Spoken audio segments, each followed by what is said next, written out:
I'm here with the amazing young actor, Mr. Jordan Carter. Uh, First, I enjoyed the movie, and Alfre Woodard is one of my favorite actresses. So I'm jealous that you got to spend all that time working with her.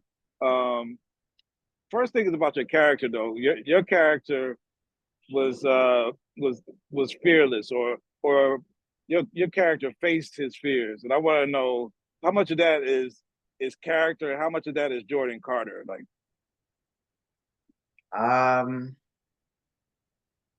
to be completely honest with you, I I really just tried to. I don't think you could really tell a difference between me and Mark. Like on even on and offset, I was pretty fearless. Like I'm pretty much kind of been that way throughout most of my life. And whenever there was a challenge or whenever anything that was kind of frightening, I would go at it head on, because there's no better way than solving the problem than, fighting back. Just like how Mark says in the trailer, you know, if we don't do it now, you know, it's just gonna get worse. We always have to fight back.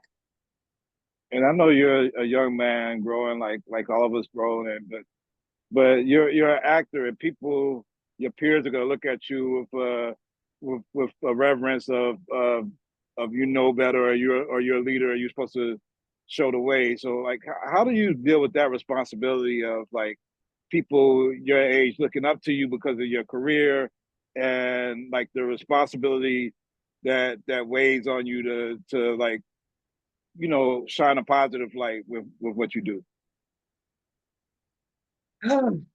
It's a bit nerve-wracking because, when some people around my age do ask me for advice, I'm not really sure what to say to them because it it kind of just naturally comes to me. It's not something that you can really explain. It's like a certain, feeling. It's like a certain spark. But if anyone ever asked me, how do you do this or how do you react to this? You kind of just have to go with the flow. Yeah, just really just go with the flow. And dealing with that responsibility is, a very heavy task, but I know every single day that I can handle it. So, Yeah. And I started off telling you how much I admire you and have admired Alfre Woodard for these years. Like watching her perform in Crooklyn by Spike Lee is one of the reasons that I fell in love with movies and became a film critic and film journalist. What are some of the actors that or performances that you saw that made you want to chase this craft and become an actor? um, I don't think any really have. I remember when I was very little and I was watching one of my favorite movies was the Sam Raimi Spider-Man movies, and I was just like, I want to be on the big screen. I want to be doing that stuff. And ever since then, I just been, acting, and it's just been, a real passion, something that I really value, and that I always will. So, I really don't see it as an actor that really inspired me. I really just see it as an actor that I would kind of just like to work with, and I'm really glad I took that approach on it because it's really helped me throughout my entire career. I know that you're like right now working in Atlanta. I'm not sure if you're from Atlanta. Are you from Atlanta originally? Yes, I've been here my whole life. So how much has being from Atlanta and now it's become this market for producing TV and film? How has that played into the opportunities that you've been able to go after? Because there's productions going on all the time. I mean, you got great producers here, Will Packer, a whole bunch that work out of this city. Um, how has that been like advantageous to you in seeking opportunities for your career? Yeah, so Atlanta is kind of being called a little LA right now because it's just getting busier and busier, and there's so many projects going around. Actually, my last project Salem Lot was DMZ, and that took place in Atlanta. And it's only going to keep growing and growing. So it definitely is helping me out, and I don't have to travel very, very far to really go anywhere. I mean, of course, I would love to travel anywhere around the world and see brand new places. Whenever I'm working on a project. But I guess it's kind of nice to kind of just not have to really go too far because I have my whole family here. Yeah. And it would kind of be a bit challenging just to leave them.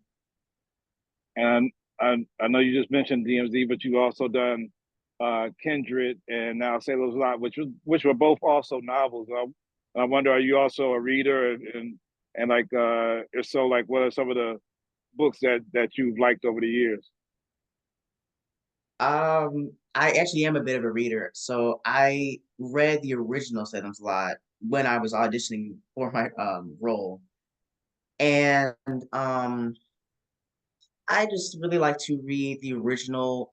Mostly just horror novels, mainly just Stephen King, because I guess I really got into it heavy when I got the role, and that really pushed me to just start reading everything. And once once I start reading one, it's like it's addicting. You just can't stop, because his novels are so good. Yeah, yeah. Uh, so last question, like, if you weren't acting, or I mean, you have a blessed if you're blessed, you have a long life ahead of you, and I hope you do so. And a lot of career choices to do. But is there any other like things that you're really drawn to, like any other arts or any sports or politics or anything that you think you might get into as the years go along? Well, it's funny that you asked this, because I've actually been asked this before. I really do like coding and technology and things like that. I like putting the things together, by my hand and really just seeing how things work. Because actually, I made my own computer when I was 13, so that was a real learning experience. Now, of course, some parts I didn't get right at first, but the more I learned and the more I researched, it just came to me. So yeah, definitely technology. That would be definitely be another career choice. Well, I look forward to seeing you holding the next big tech company and holding all these awards for all your performances. You're definitely a believable on screen. Your character always resonates on the screen, whether it was a Kindred or DMZ or this. I've always liked what I saw from you on screen, and can't wait to see more from you, man. Keep on doing your thing. You definitely have a new fan in BlackTree TV and Jamaal Finkley for sure. And I'll always be rooting for you, brother. So keep doing your thing, man. And I keep on smiling when I see you on the screen, brother. But thank you. Thank you. Thank you, everybody. Thanks, Jamal.